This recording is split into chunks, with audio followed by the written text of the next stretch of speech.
Bonjour, clé de compréhension numéro 14 pour déchiffrer correctement l'Apocalypse. Où passerez-vous l'éternité? Une étude basée sur une vidéo de Brenda Weltner.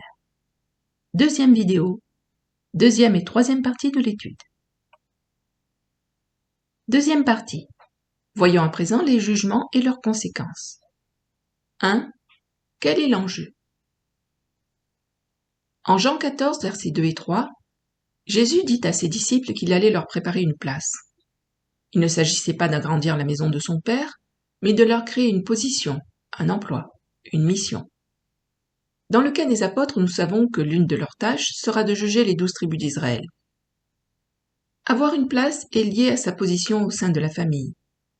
Jésus occupe une place à la droite du Père. Il est assis avec lui sur son trône. La place de Jésus, l'endroit où il se trouve, nous renseigne sur sa position. Il est l'égal de Dieu. Jésus nous prépare une place.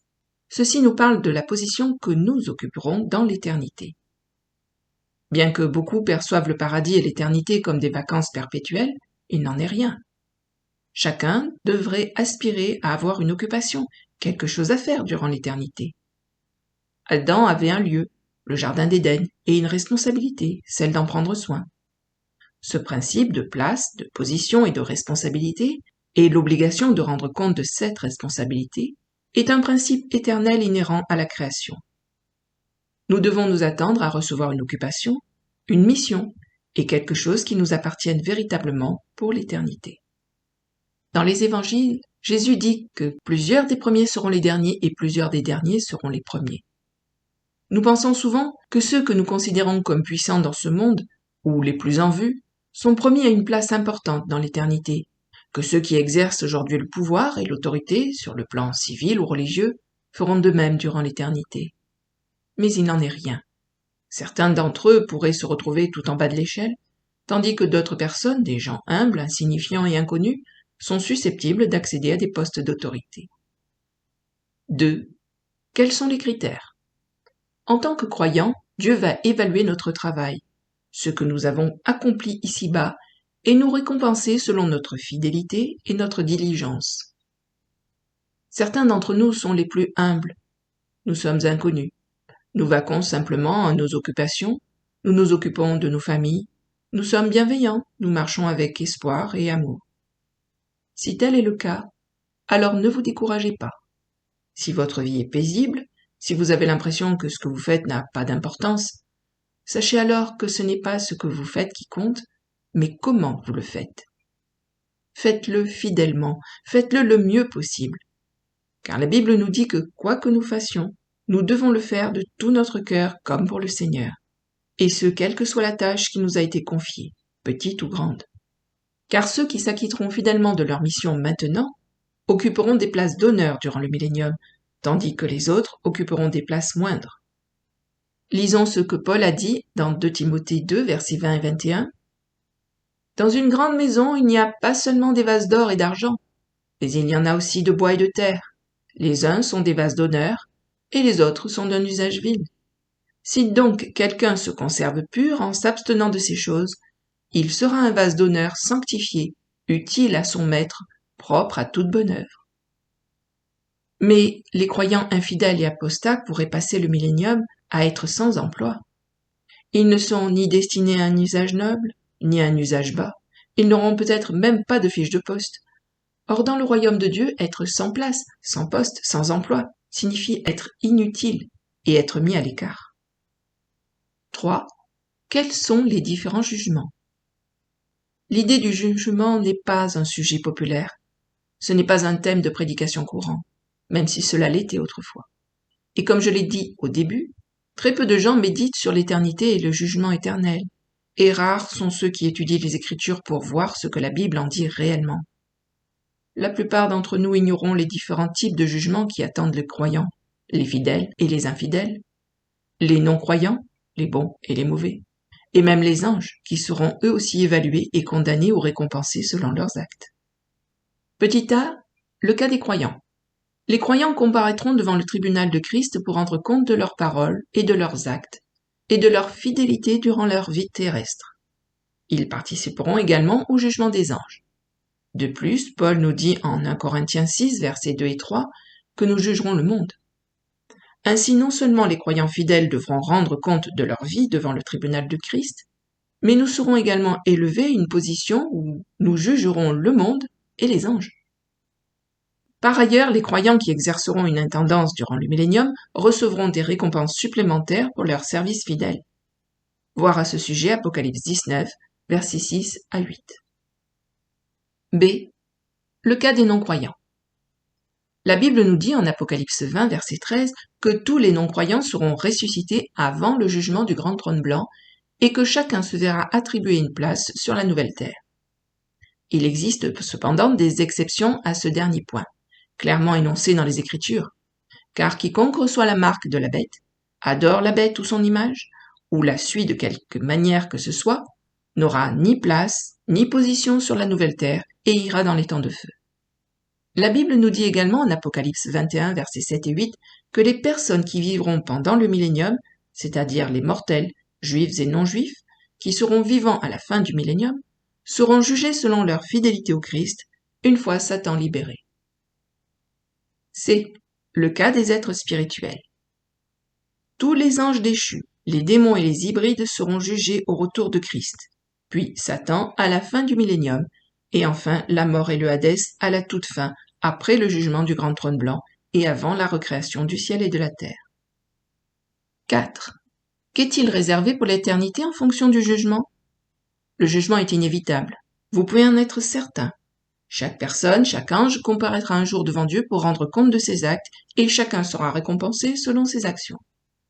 Petit a, l'héritage.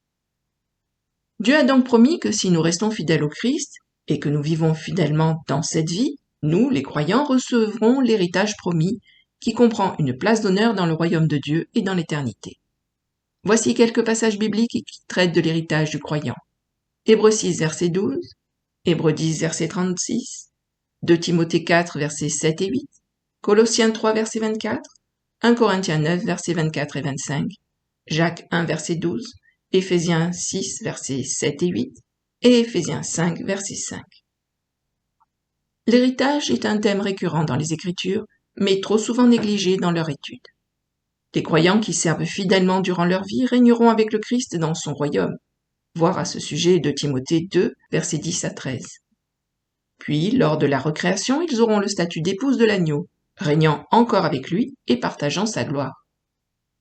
De même, si durant le millénium Israël aura le rôle de peuple dominant sous la houlette du Messie, lors de la recréation, Israël, toujours fidèle, régnera avec le Père pour l'éternité. Ainsi chacun aura sa place, et cette place sera liée à un rôle. Votre rôle durant le millénium et votre place dans l'éternité. La fidélité est désormais synonyme d'honneur. Vous êtes un instrument précieux, digne d'être utilisé avec noblesse durant le millénium. La fidélité détermine également votre accès à la Nouvelle Jérusalem et au trône de Dieu dans l'éternité. B. Le cas des croyants apostats. Les croyants apostats seront exclus de la Nouvelle Jérusalem, ce qui signifie qu'ils seront exclus de la présence de Dieu et de l'arbre de vie. Il y a un lien clair entre le lieu où nous passerons l'éternité et le fait d'avoir ou non une position, une gestion des biens dans le royaume du Christ. Les positions seront diverses, certains auront plus d'honneur que d'autres. Jésus a promis aux disciples une position d'honneur et une place dans le royaume. Et il est important de comprendre ce que cela signifiera de ne pas avoir de place ni de position.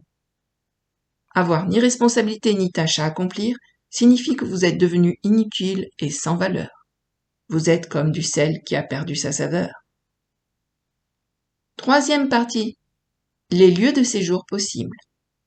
1. Brève géographie générale.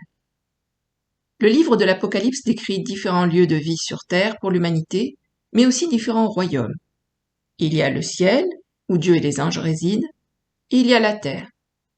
Et puis il y a le Hadès, également appelé Sheol, ou les enfers, ou le monde souterrain.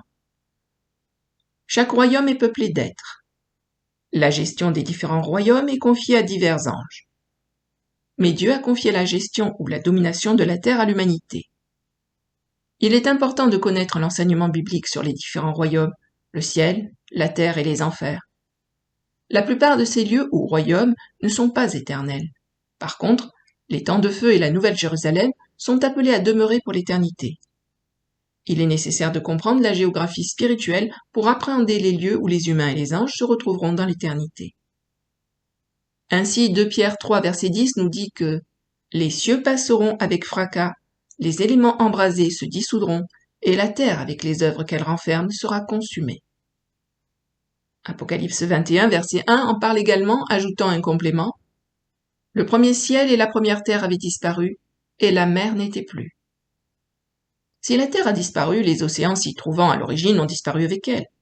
Donc, lorsqu'il est dit en Apocalypse 20, verset 13, « La mer rendit les morts qui étaient en elle, la mort et le séjour des morts rendirent les morts qui étaient en eux, et chacun fut jugé selon ses œuvres. » Il faut comprendre que les âmes des défunts n'ont jamais été gardées au fond des eaux, mais que ce verset exprime une réalité sous une forme particulière, une sorte de répétition imagée très courante dans la littérature hébraïque.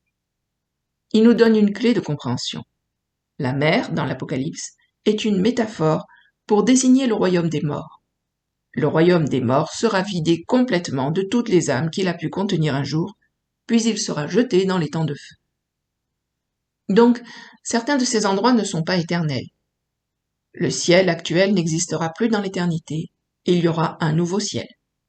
La terre actuelle n'existera plus dans l'éternité, Dieu va la détruire. Elle fondra, consumée par une chaleur intense selon Pierre.